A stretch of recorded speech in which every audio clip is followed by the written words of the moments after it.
Guys, magsawa na kayo sa mukha ni Kuya Da. Eto na, papakita ko na kung anong laman ng laptop nito sa loob. Kung upgradable po ba to.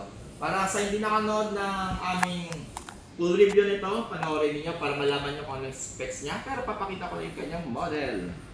Yan, model and price.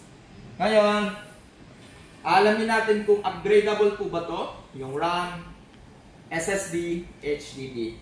So, turn off muna natin siya. Turn off.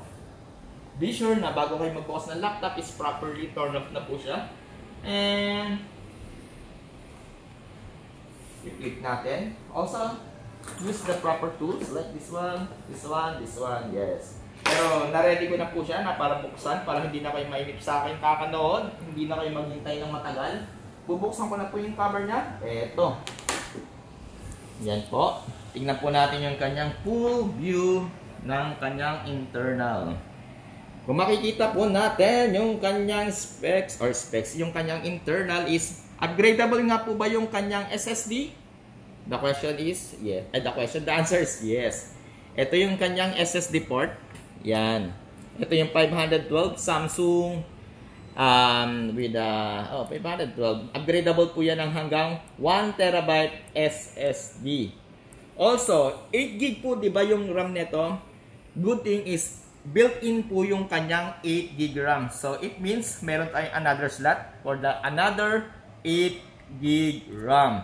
Kaya the total of 16 GB yung maximum capacity ng M531 series ng laptop natin. Maximum of 16 GB 3200. Also, HDD. Meron po siya ditong slot for the HDD. And for the HDD is magre-request po tayo ng bracket from service center. Sa kanila po tayo magre-request, hindi po sa amin. Sa authorized service center lang po tayo magre-request. Also, this one is Wi-Fi AX or Wi-Fi 6. Yeah. Yan, high-powered na Wi-Fi 6 na yan. And then, ito yung kulay green is the motherboard. Yan.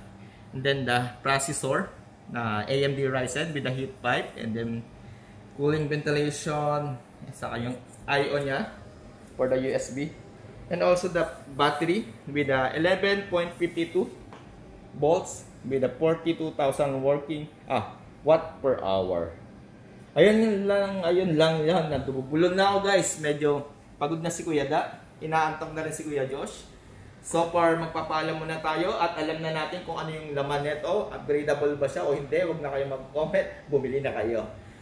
Siya nga pala, sa lahat nagko-comment, pasensya na kung hindi namin kayo na-answer. Pero kung gusto niyo po magtanong, direkta sa amin, para masagot po kayo, meron kaming customer support sa Asus Concept Store Facebook page. Direct po kayo mag-message doon, and then sasagutin po namin direkta yung questions ninyo. Sorry kung hindi kayo mare-replyan agad doon sa aming comment section. Alright guys, maraming salamat. Peace out. Bye-bye.